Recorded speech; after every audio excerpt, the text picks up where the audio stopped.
Welcome to the show. This is Liberty. I appreciate you listening. Today we're going to discuss some of the events that led to the standoff at the Bundy Ranch. The Bureau of Land Management, or BLM, surrounded the Bundy Ranch and began to take his cattle over what they claim was a violation of the rancher not paying his grazing fees. Rather than explain the motivations of the rancher, we're going to explore the motivation of the BLM and their concerned parties. I'll make sure to include links to the articles that I'm quoting in the thread on lunaticoutpost.com and in the video description on the YouTube archive. As you may have heard, Senator Harry Reid and son have been up to some questionable dealings with a Chinese company called ENN, from a Reuters article. Reid has been one of the project's most prominent advocates, helping recruit the company during a 2011 trip to China and applying his political muscle on behalf of the project in Nevada. His son, a lawyer with a prominent Las Vegas firm that is representing ENN, helped to locate a 9,000-acre desert site that it is buying well below appraised value from Clark County, where Roy Reid formerly chaired the county commission. The Langfang, China-based ENN Energy Group hopes to build what would be the largest solar energy complex in America. The site chosen with Roy Reid's guidance is in a tiny Laughlin, Nevada, a gambling town of 7,300 along the Colorado River, 90 miles south of Las Vegas. Now, this is a sweetheart deal, to be sure. Unfortunately for them, it hinged on finding a buyer for the power that it generated. NV Energy, Nevada Energy, would have been the purchaser. However, they had already met their minimum obligation to purchase renewable energy. Here's a quote from the KCET article. As for Nevada's domestic utilities, the largest, NV Energy, rebuffed heated demands by Reid to buy ENN Mojave's power. NV Energy has already had a 15% renewable energy obligation, and it's already met that goal. Buying more power from a new solar plant outside Laughlin just wasn't a priority for NV Energy. In a rather pointed press statement issued a year ago this month, NV Energy's Jennifer Sherwick basically suggested that ENN take a number and stand in line to sell the utility power.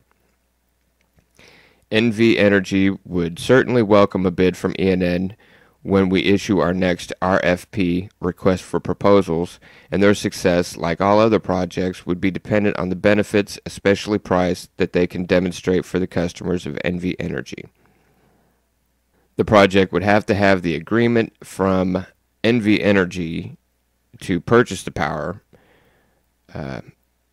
by June of that year to be able to purchase some of the land that's needed from the Clark County area to begin to build the facility. So they had to have the okay from NV Energy saying, yes, we're going to purchase the energy that you're going to generate with this solar project. And with that assurance, then they can go ahead and buy the land that they're planning on building it on. However, they didn't get that agreement with NV Energy, so the whole deal was off the table and it got scrapped, and that was in 2012. So as this particular story about the China-based Harry Reid tie-in has been circulating the interwebs frequently recently, it kind of, one has to think, why would they be clearing cattle off of this land for a deal that's no longer pending? So some of the researchers at lunaticoutpost.com dug in, and a few days ago came up with what seems to be a more relevant proposal as to why this is taking place. So some of the other deals that were circulating around that time, including federal funding for 6 other energy projects besides the ENN debacle.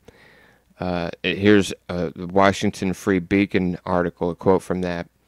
3 of the 7 renewable energy projects, Nevada Geothermal, Ormat, Nevada, and Solar Reserve, are located in Reid's home state. Executives from all 3 companies have donated to Reid and his fellow Democrats, contributing more than $58,000 since 2008. Furthermore, BrightSource Energy, which received a $1.6 billion loan guarantee from the Energy Department and is also expected to receive Treasury grants once the project is complete, has donated since 2008 at least $21,600 to Democrats and $0 to Republicans. Reid received almost $4,000 from BrightSource executives in the 2010 cycle, including $2,400 from CEO John Woolard, who hosted a fundraiser for the majority leader.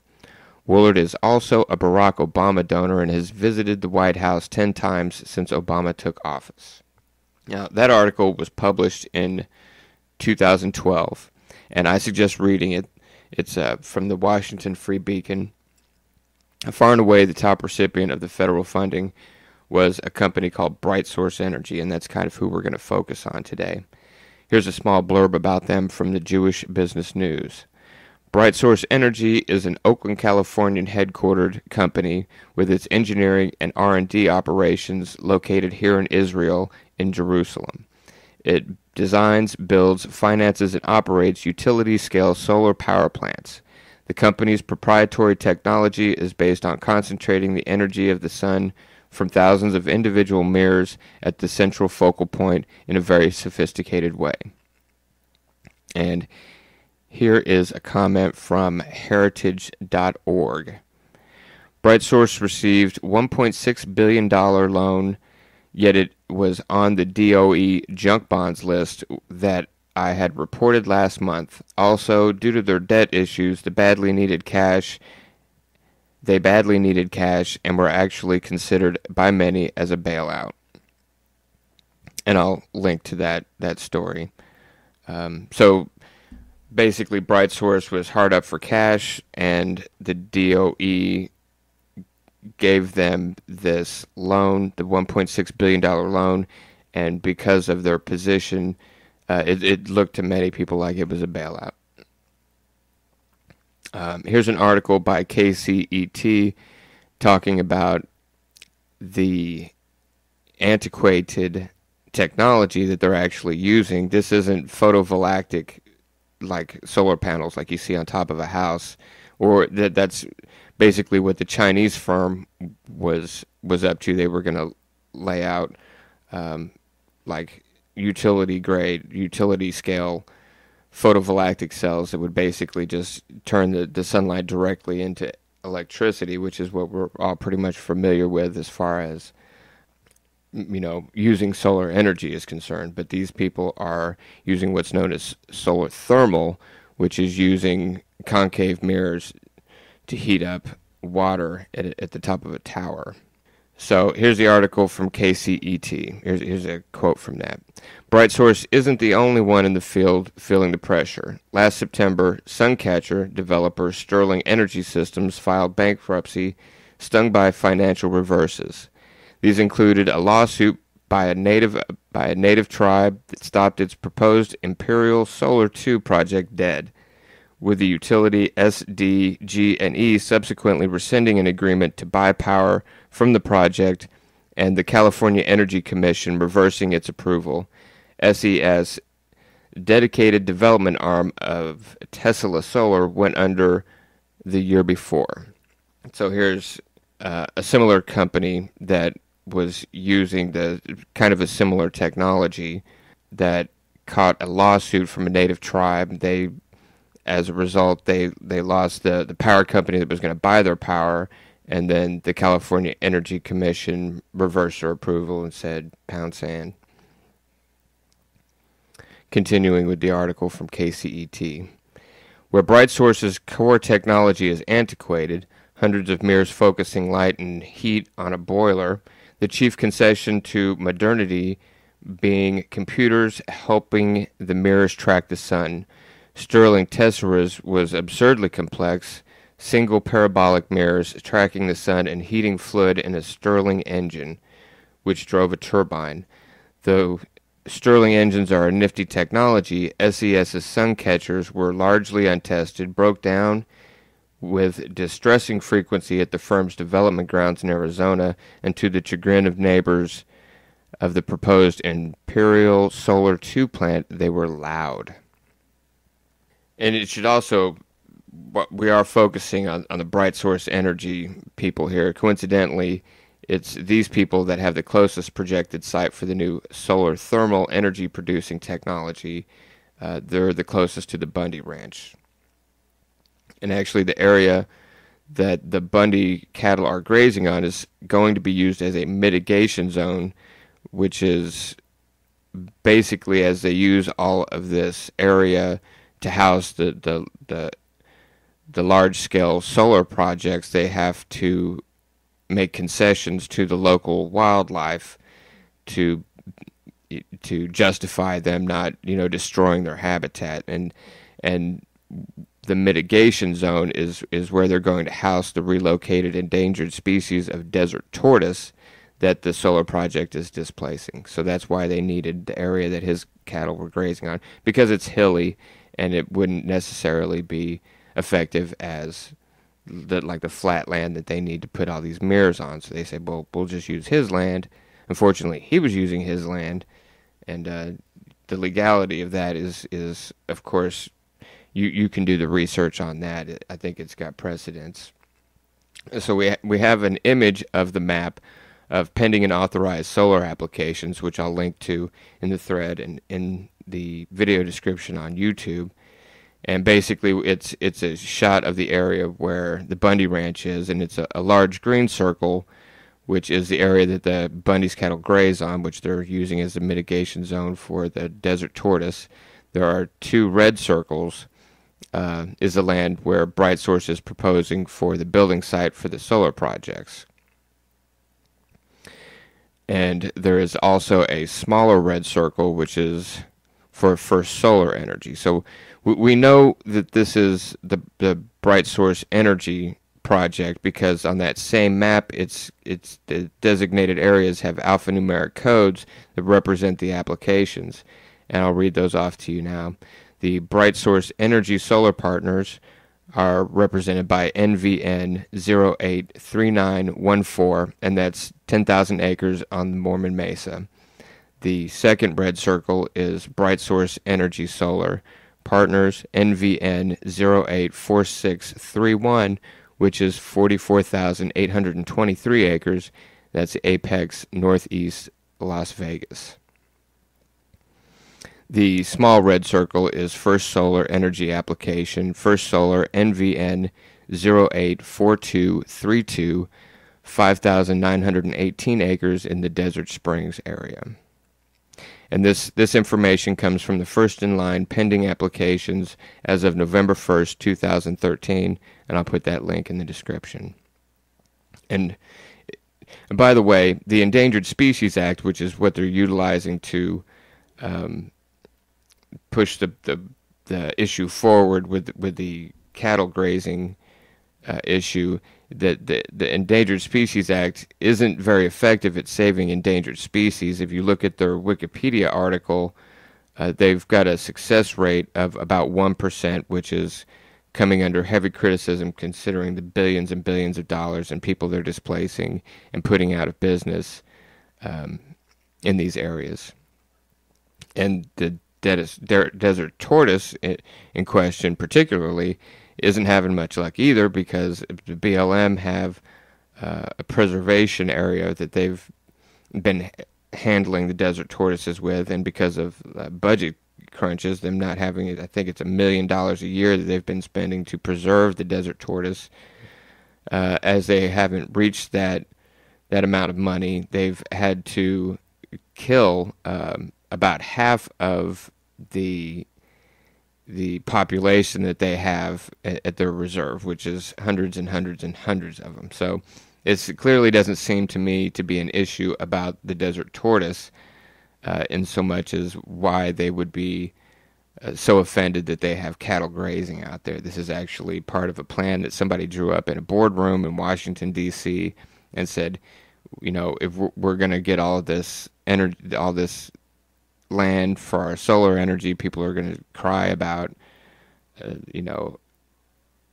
pushing the desert tortoise off, and they're going to die, so we have to have these mitigation zones. But Unfortunately, Bundy was using that cattle with an agreement that I believe his great-grandfather had from the 1800s that said that that land was his because he maintains it, he uses it, he's put water out there, he's done several things with upkeep and maintenance for it. But I digress. So they've tried this project with other companies in other areas, and it's been met with lawsuits. Here's a quote from a New York Times article. The litigation which seeks to block construction of 5 of the solar thermal projects underscores the growing risk of building large-scale renewable energy plants in environmentally delicate areas.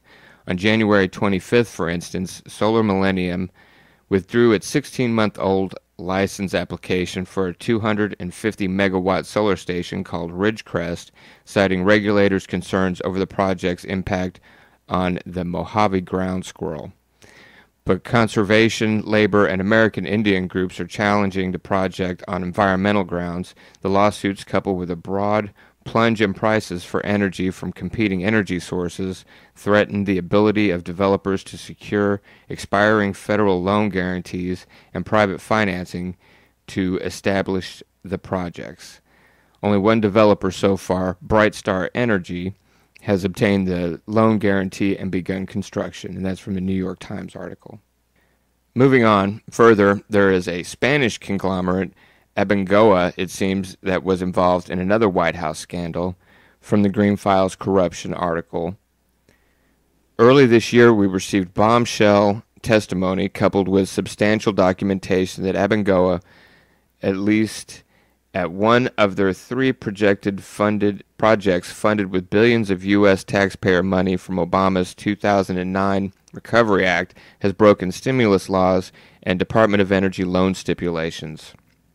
Worse, what we uncovered is that this foreign-owned firm engaged in chilling, unethical, and potentially criminal activity, including but not limited to a conspiracy between 3 top Abengoa executives, along with the executives at the Spain and Uruguay offices, to break U.S. immigration laws, of which they executed on a big scale, not to mention the misery that American workers endured at the hands of this Spanish company, and much more.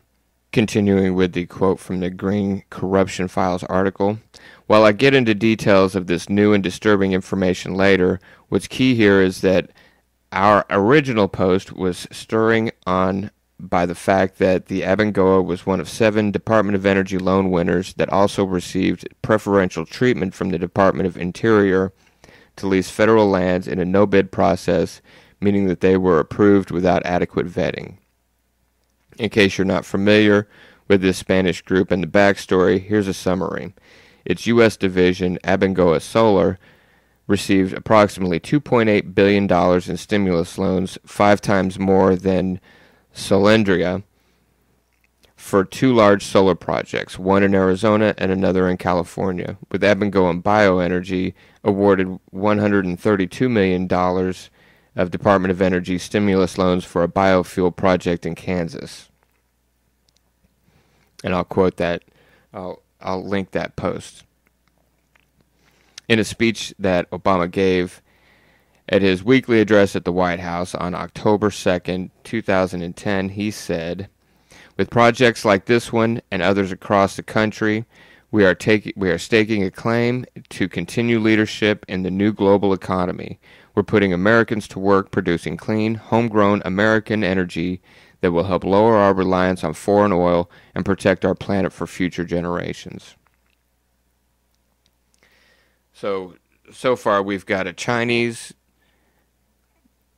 corporation with a project, we've got an Israeli corporation with a project, and we've got, with an American address for BrightSource so they could get the funding, but most of their R&D and some of their other stuff is headquartered in Jerusalem.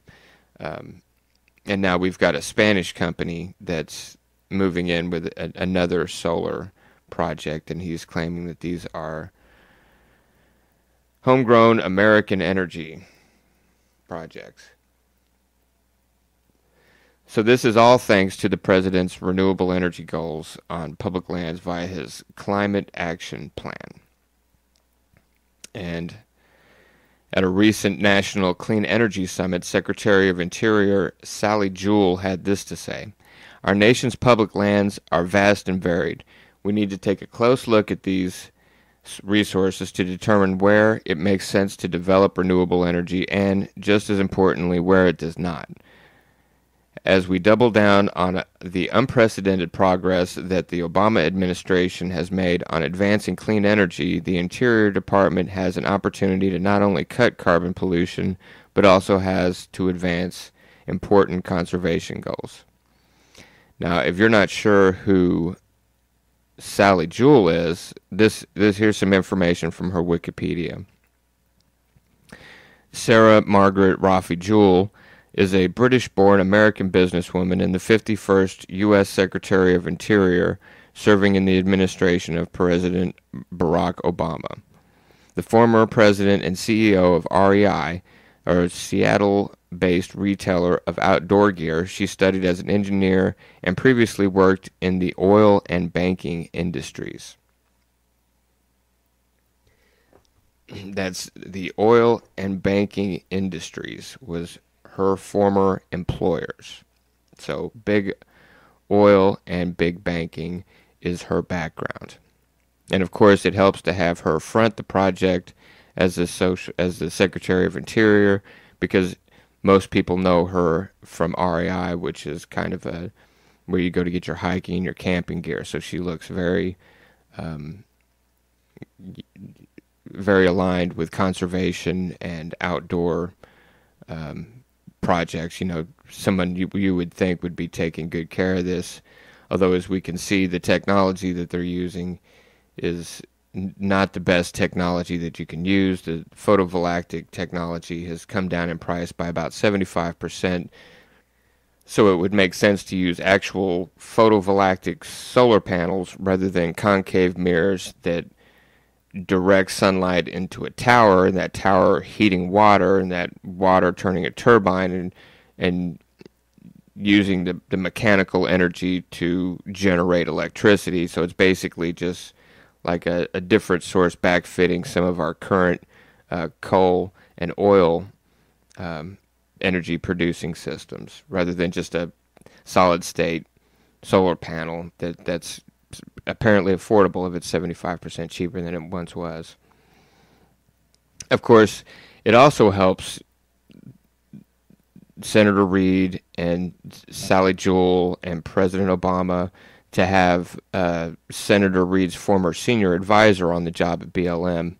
And here's a quote: "The U.S. Senate voted 71 to 28 on Tuesday to confirm the appointment of Neil Corns to the post.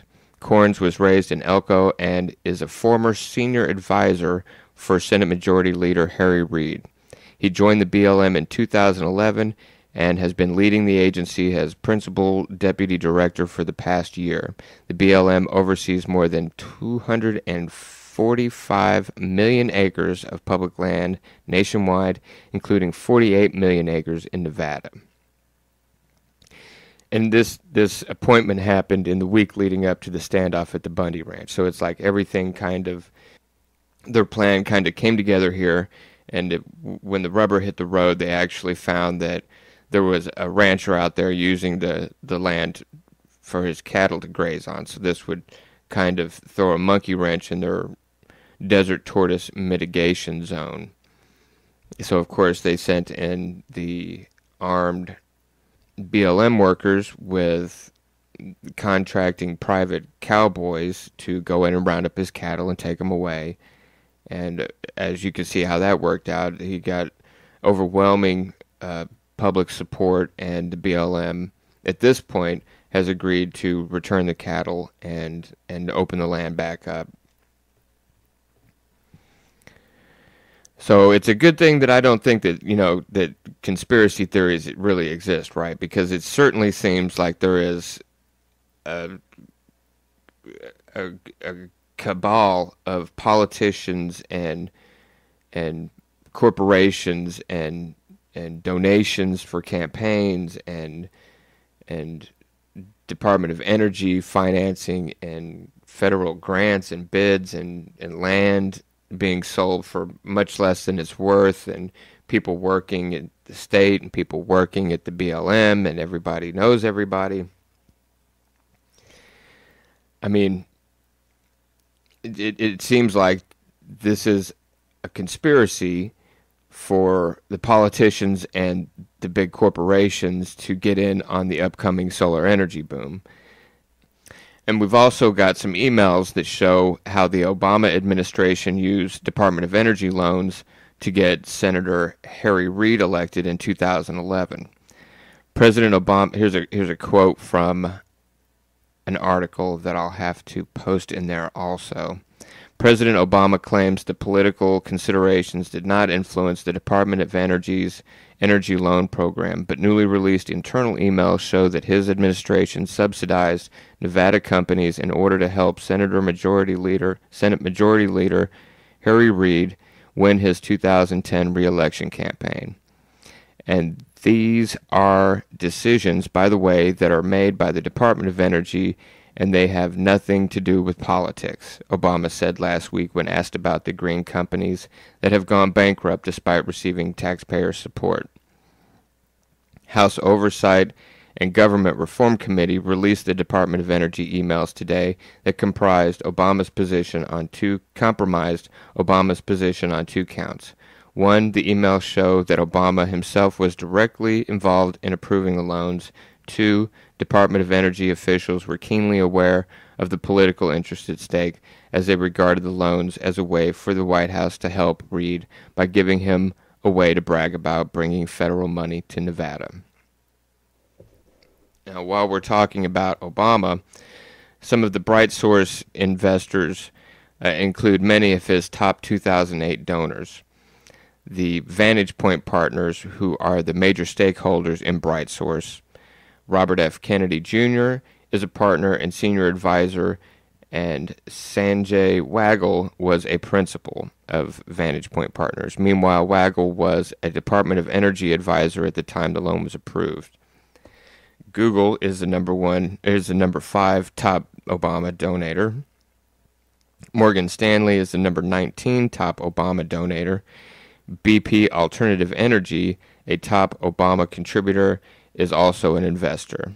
According to Politico in 2010, during his time in the Senate and while running for president, Obama received a total of $77,051 from the oil giant and is the top recipient of BP, PAC, and individual money over the past 20 years, according to financial disclosure records. Also on that list of BrightSource investors are Chevron, Black River, Alstom, Draper Fisher Jurvetson, Statoil Hydro Venture, Cal TRS, and Riverwood. BrightSource chairman John Bryson, the co-founder of Apollo Alliance Group that helped craft the stimulus that came from Obama's Secretary of Commerce. Furthermore, BrightSource Energy is part of the Special Solar 7, Abengoa Solar, First Solar, Nevada Geothermal Power, Ormat Nevada, Solar Reserve, BrightSource Energy, and Nextra Energy Resources, which is Genesis Solar Project, that in March 2009 received fast-track approval by the Department of Interior, which we know is the Sally Jewell person from REI, received fast-track approval by the Department of Interior to lease federal lands in a no-bid process, a recent story tracked by the Washington Free Beacon. All 7 carry Obama and Democrat political ties, 3 alone to Senator Harry Reid. And that's from the Green Corruption blog. So what it seems like we have here are American politicians that are peddling their influence for campaign donations to foreign companies with interest in cashing in on a coming solar energy boom. They're handing out billions of dollars in taxpayer money to failed projects by foreign companies in China, Spain, and now Israel over and over again to repay their contributions. And this whole time they're saying that they are using American technology and America's going to be a leader in this, and bringing job for Americans when actually behind the scenes these are foreign entities and they're just using Americans for temporary construction work. And this is on the heels of the bailout to the tune of $700 billion to too big to fail banks that gambled away the futures of many Americans, gambled away their houses of untold number of Americans, not to mention the record level of unemployment that we have right now. These politicians have no loyalty to America, and they're taking money from the corporations to ensure their political positions that they're going to use to influence for Department of Energy grants and federal grants and sweetheart land deals for the BLM. And those political positions could be populated by people who are loyal to America and do want to see our economy grow and do want to see Americans employed. Anyway, I appreciate you listening, and I thank you very much for tuning in. I'll have this archived on YouTube very shortly. There are too many diligent researchers that put in hours and hours and hours of work to uncover this information for me to be able to thank them all. But I do owe all of this information to them, and I appreciate their hard work and dedication. We congregate on a website called lunaticoutpost.com, and I suggest that you check it out. There's lots of information on other things that are going on, and you can usually figure out the motivations of the people involved, and it's often a lot of things that aren't covered by mainstream media on television and on cable and places like that, which should be calling these things into question, but unfortunately they're owned by the same corporations that own the politicians, so you're not going to see a lot of truth out of those folks. Thanks for listening, and we will talk at you later.